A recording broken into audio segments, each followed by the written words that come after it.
Welcome back to the show, everyone. I'm Mia. And I'm Daniel. Today's episode is another focused, single-pair deep dive.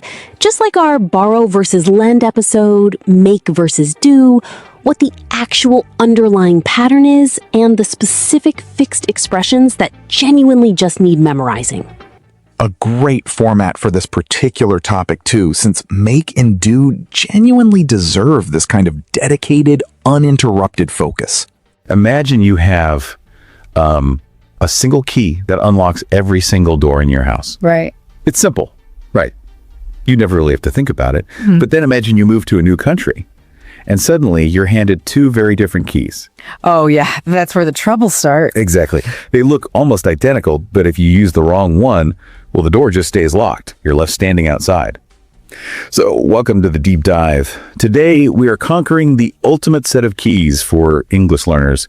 We are talking about the words make and do. It's really a perfect analogy, honestly, because that is exactly what happens in the brain. Yeah. Yeah, in many languages around the world, the concepts of making and doing, they just translate to one single verb. Just one word for both. Right, just one. So the native speaker has one key, but when they start learning English, that logic suddenly splits. The underlying framework just doesn't transfer over. And, that is why this feels so incredibly tricky for learners. And the stakes are actually quite high here, aren't they? I mean, if you use the wrong word, people will still understand you, right? Yeah. Oh, definitely. The communication doesn't completely fail. Right, but it acts as a subtle signal.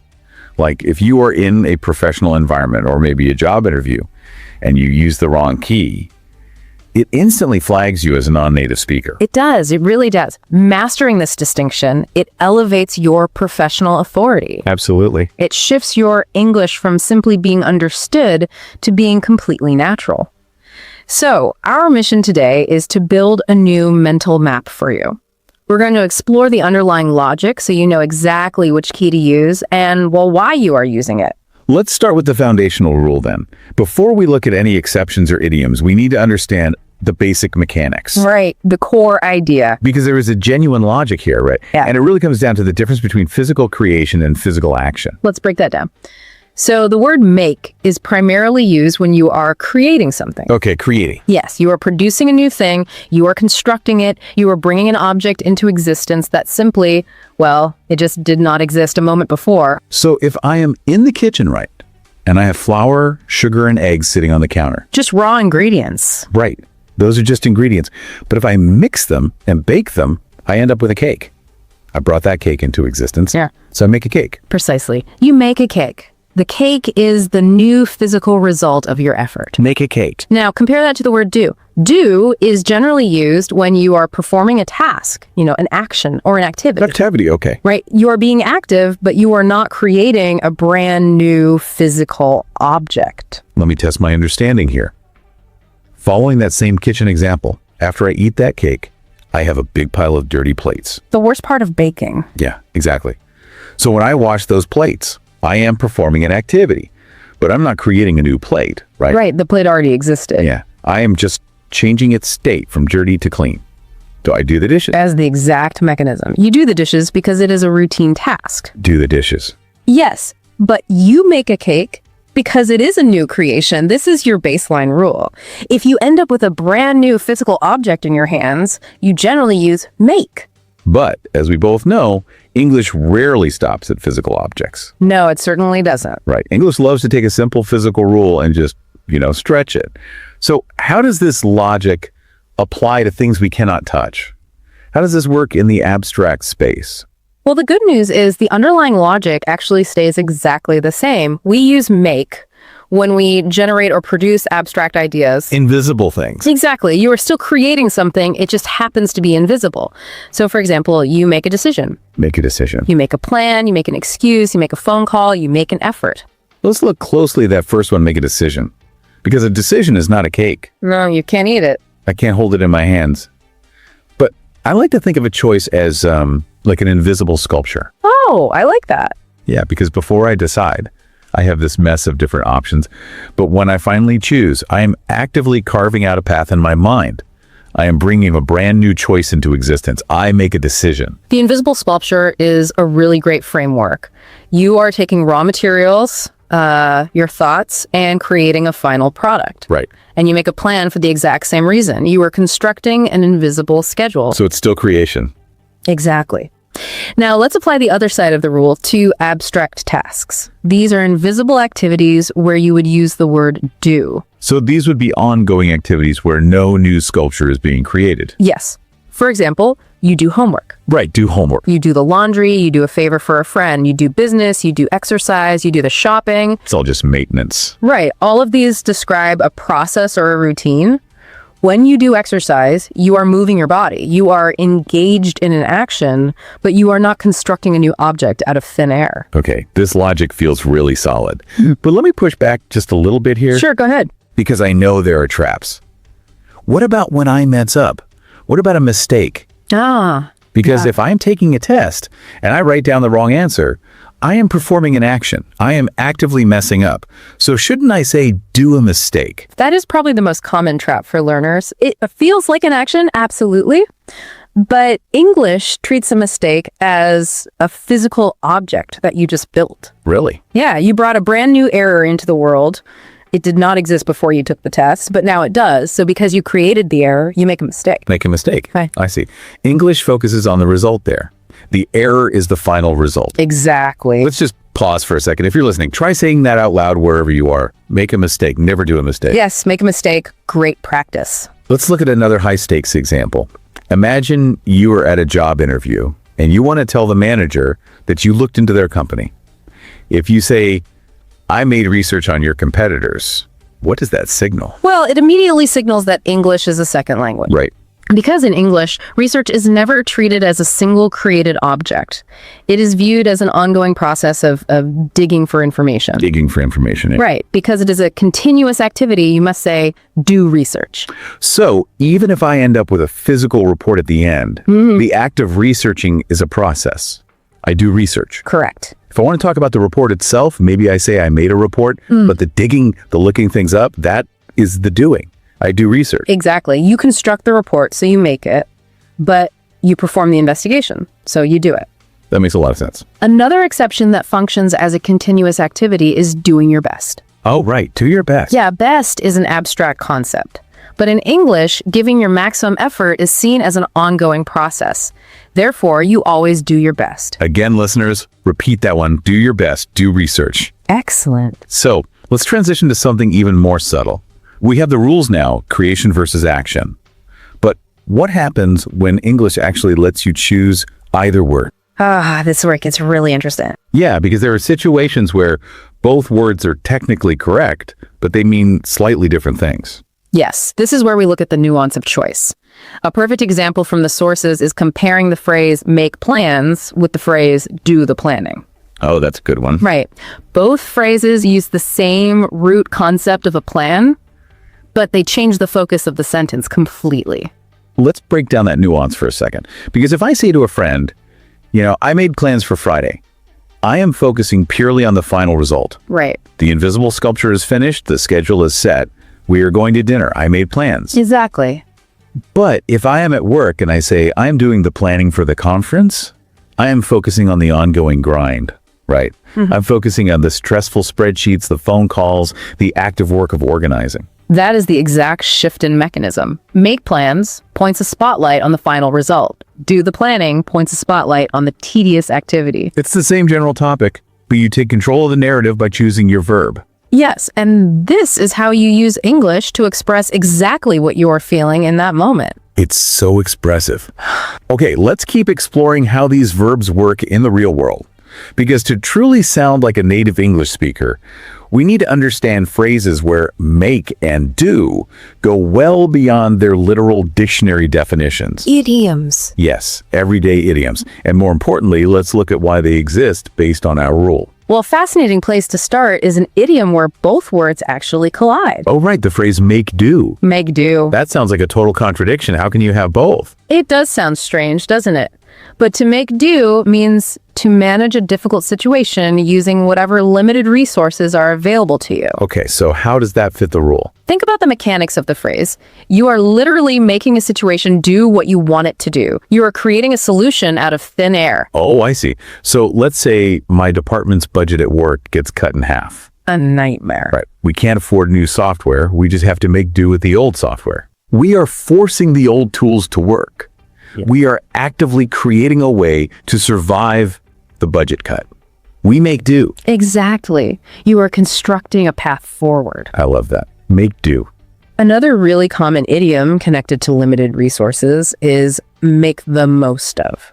Make the most of, meaning taking full advantage of a small opportunity, right? Exactly. So what is the mechanism there? Why do we use make? Well, because you are actively generating value. Imagine you go on a week-long beach vacation. Okay, I'm there. But it rains for 6 days straight. Oh, no. Right. But on the 7th day, the sun finally comes out for just 2 hours. You would look at your friends and say, let's make the most of this sunshine. Let's make the most of it. Right. You are taking a tiny amount of time and creating the maximum amount of joy from it. You are producing an experience. Okay, that makes sense. Wait, makes sense. That is another one. It is. Let's analyze what I literally just said.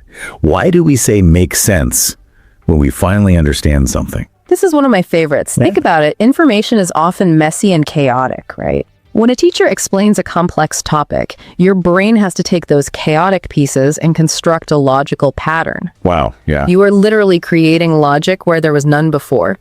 Therefore, the explanation finally makes sense. You made it. I am building a structure of understanding in my mind. The invisible sculpture again. That is brilliant. Makes sense. What about physical space? Like, we use the phrase make room. Yes. To make room means to create space for something. So if a crowded train arrives, right? And you want your friend to sit next to you, right? You ask the other passengers to make room. Exactly. They must shift their bodies to construct an empty space on the bench that just did not exist seconds ago. They are making room. Or in an abstract way, I might need to make room in my schedule for a new meeting. I am carving out time. I am creating a gap. Yes, perfect application. So those are idioms where we are constructing things. Yeah. Solutions, value, logic, and space. Now let's look at idioms using do. These should all be tied to performing an action or an activity, right? Exactly. A very common one, especially in professional settings, is do away with. Do away with. Right. To do away with something means to eliminate it or get rid of a rule or a policy. Okay, let me think about the logic there. It's pretty straightforward, right? If a company decides to do away with a strict dress code, they aren't creating anything new. No new sculpture. Right. They are simply performing the action of pushing the old rule away. It's an action of elimination. Correct. It is an ongoing process of removing something. Do away with. You also frequently hear the phrase, do without. Do without. Yes. To do without means to manage your daily life without having a specific item or comfort. So if my car breaks down, right? I had to do without it for a week while it's at the mechanic. Exactly. I am performing the daily activities of my life, like walking, taking the bus, going to the grocery store minus the car. I am functioning without it. I do without it. You are doing your routine just without that tool. Let us look at an idiom with a very positive focus now. Do wonders. Oh, I use that one all the time. To do wonders means to have an incredibly strong positive effect on a situation or a person, right? Yes. So how does that connect to an activity? Think of it as an invisible force that is actively working on something. Okay. If you say, a good night of sleep does wonders for my mood, you mean the sleep is actively performing a repairing function on your brain. Oh. It is an ongoing, active process that results in a benefit. It does wonders. The sleep is actively working on me. I see that. It's performing a task. Here is one more idiom that is just crucial for natural conversation. Do justice to. Yes, excellent phrase. This means to represent something accurately or to show its true quality. We hear this a lot with food or travel pictures. We really do. Imagine you visit the Grand Canyon. Okay. It is massive. It is breathtaking, right? So you take a photo on your phone, but you look at the screen and the photo just looks flat and boring. Yeah, that always happens. You would say, this picture doesn't do justice to the landscape. It doesn't do justice to it. Right. The photo is failing to perform the action of representing reality. The action of representing, that connects perfectly to the rule. So we can see that these idioms, they aren't just random words thrown together over centuries. Not at all. They actually follow the deep logic of English. Make idioms construct things. Do idioms perform functions? And, understanding the why behind the idiom is so much more powerful than just memorizing a dictionary definition. It really is. It allows you to feel the language rather than just recite it. Feel the language, yeah. Now, what happens when neither make nor do is the right key to open the door. Ah, yes. The curveballs. Right, because English has a much larger family of verbs, and sometimes learners try to force make or do where they simply don't belong at all. This is a very important point for learners. Make and do are just part of a broader ecosystem of verbs. A classic example where people get stuck is a social gathering. A party. Yes, a learner might try to translate directly from their native language and say, I'm going to make a party, or maybe I'm going to do a party. But both of those keys fail. The door stays completely locked. Because in English, we don't use either of those, do we? No, we don't. We say, have a party, or if we want to sound very dynamic and fun, we say, throw a party. Have a party or throw a party. Never make or do a party. Exactly. Another common mismatch happens with sports. Oh, this is a big one. It is. A learner might say, on the weekends, I like to make sport. Right, coming from other European languages usually. Yes, exactly.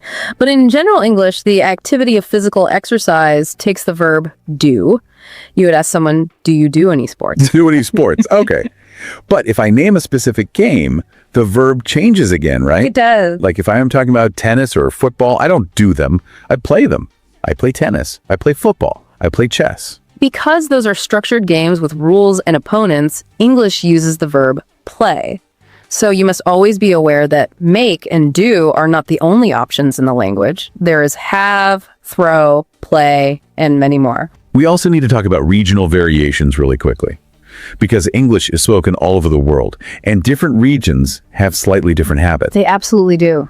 The core logic we discuss holds true, but the vocabulary can shift slightly depending on if you are, say, in London versus New York. Yes, British English and American English have some distinct quirks. For example, personal hygiene. Okay. In American English, a person will usually say, I need to take a shower.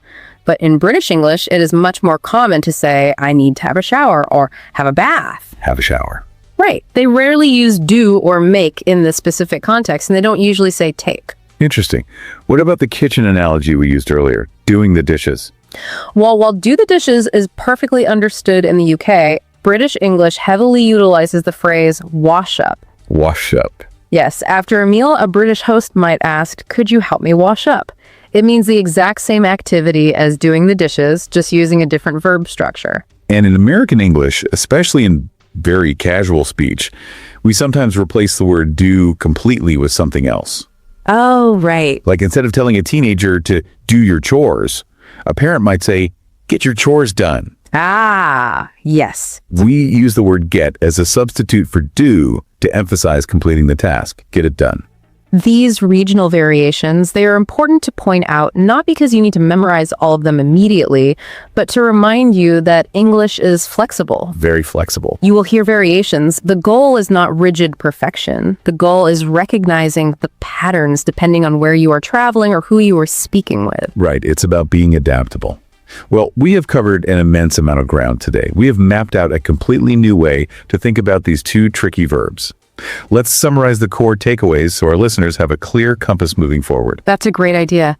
So the foundational rule to remember is the difference between creation and action. Creation and act. Make is for generating something new. You are bringing a physical object, like a cake or an abstract concept, like a plan or an excuse, into existence. You are building the invisible sculpture. Exactly. And do is for activities, tasks, and ongoing processes. You are washing the dishes, you are doing your homework, you are doing research. You are performing an action, but you are not constructing a new object. Spot on. If our listeners want to solidify this new mental map, they really need to actively apply it, don't they? They do. Just listening isn't quite enough. Right. So start noticing these verbs in the media you consume. When you watch a movie in English or you read an article, pay attention to when a character uses make and when they use do. Ask yourself, why did the writer choose that specific word based on the rules we discussed today? It is entirely about changing how you observe the language. So before we wrap up this deep dive, we promised to leave you with a final thought to ponder. Yes, we did. We spent this entire session talking about human actions, right?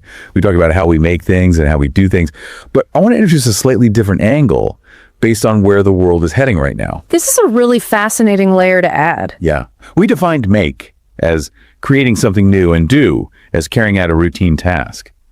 But what happens when we introduce artificial intelligence into the mix? Oh, AI. Yeah, AI. Because if you sit at your computer and you tell an AI program to write a professional email to your boss, what is actually happening linguistically? Is the computer doing a task for you because it's just following a routine algorithm? Or is the computer making a message because it generated a brand new string of text that didn't exist before? It completely blurs the line between a mechanical action and a creative result. Yeah. If the AI is just crunching data, it feels like it is doing work. But if it reads a beautiful, persuasive paragraph, it really feels like it made something original. Exactly. As technology evolves and machines begin to handle more of our daily lives, the strict boundaries between an automated action and a genuine creation, well, they would start to disappear. They might. And as those lines blur, the way we use verbs like make and do to describe technology might have to evolve right along with it. It is a profound question. How we define creation versus action might look very different 10 years from now. It is definitely something to keep an eye on. Well, thank you to everyone for joining us on this deep dive. Yes, thank you for listening. We hope this new mental map helps you unlock the right doors in your English journey. Keep analyzing the language around you, keep looking for those invisible sculptures, and we will see you next time. Thank you so much for spending this time with us today, clearing up make versus do once and for all. If this episode genuinely helped you, subscribe for more English learning podcasts like this one, and leave a comment telling us which make or do expression do you still find yourself mixing up sometimes. We'll see you in the next episode. Bye, everyone. Bye.